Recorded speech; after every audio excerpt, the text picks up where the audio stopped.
comment on. The outrageous accusation against our armed forces that they can carry out a coup. We are a revolutionary army.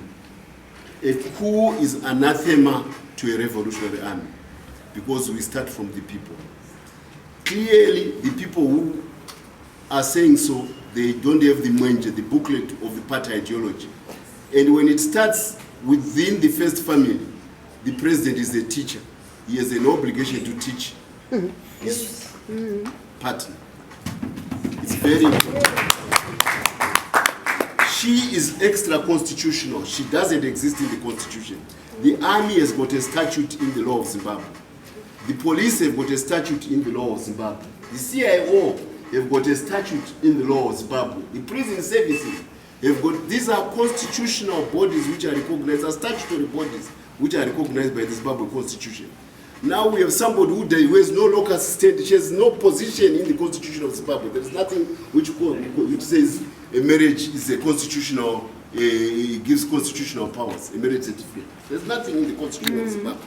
Now she's pronouncing against constitutional, constitutional bodies. Comrade President, this is wrong civic lessons to the populace of Zimbabwe. Can you come out openly and put it on record so that the respect which is accorded to our state institutions, which we have earned because of our tradition from the war, which we have earned because of our conduct since independence, remains upright in the eyes of the people of Zimbabwe, in the eyes of the region, and in the eyes of the world. We can't have a person who has no locus constant in the constitution accusing constitutional bodies of trying to usurp power. They are the ones who want to try to usurp power. That's why they've been resorting to all these ad hoc arrangements of interface rallies, midnight cabals, all this. They are the ones who are extra constitutional. And this, the president has an obligation. You've built your name as an icon of the revolution, but more than as a statesman. This behavior where statutory bodies and constitutional bodies are challenged by jaywalkers is unacceptable. Jaywalkers have no right to be attacking statutory institutions. From 2014, I think the date is there, 6 September or something like that. A story has been running, including in Newsday and in the dailies, about Mutsvangwa and a certain American. The American yet being referred to Mel Reynolds is a convicted, was convicted even last week by a judge in, he was convicted by a judge in Chicago because he did not pay tax. It's a felon in America to not pay taxes, just like here it is not. He did not pay. And he's taken to court by his own government and he gets convicted. But here, the G40 now want to ascribe him to me when I was the victim of this man.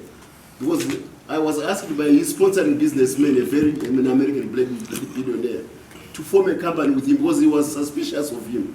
Notwithstanding that, he still went behind my back and incurred heavy loans from Interfin under the name of the company without my knowledge. Drew down the money, sent it to South Africa.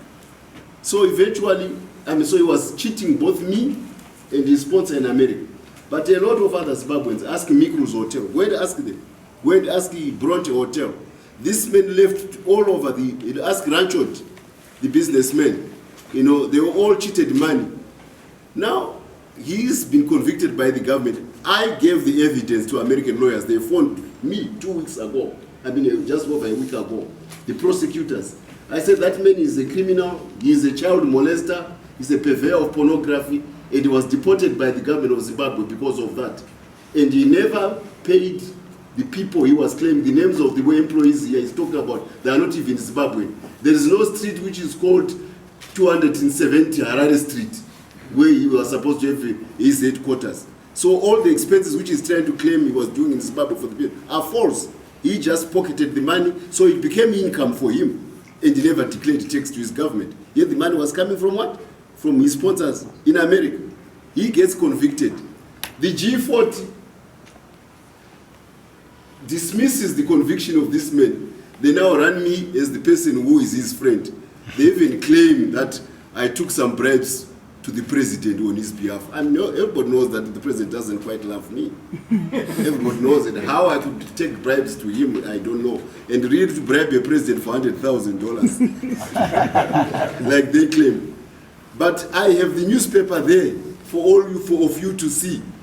This conman telling them that he's going to build a Wilton Hotel by East 24. East there. East 24. That is the picture. And you see who is there in that picture?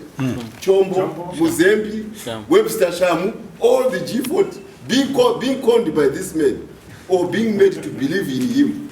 Now they want to ascribe it to me. Now a picture tells 1,000 stories. There is the story, you journalists. You can now know to whom this man belongs.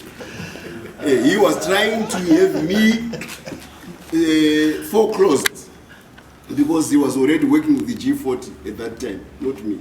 So they've been on my quarry for a long time, this G40, and this is the evidence.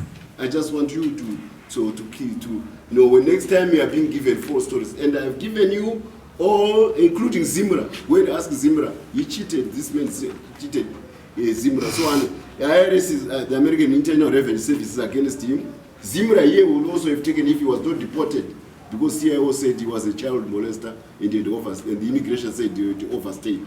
So they thought it was just better to have him kicked out of the country than to pursue charges against a church mouse pauper. He's as poor as a church mouse, unless for the money which he stole. So that's I want you to know today, because they want to smear my name by ascribing to me as my friend and business partner a man who rightly belongs to them, whom they were consulting with, and goodness knows what else they were doing with him at that particular time. Yeah, they've also the records. We are not as rich as they are. We don't build 60 house mansions. We don't have wives. We have never been in love with the fellow man. And we have never been in love with fellow men, like he says. We definitely, even if we get divorced, we never have wives who will fill 20 pages of properties claiming that half of it is mine. This is the story of this man. It's not our story. This is what I wanted to do. So, on that good note, thank you, men of the press.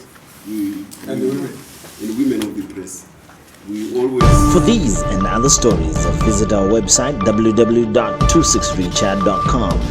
Follow us on Twitter @263chat and like our Facebook page 263chat.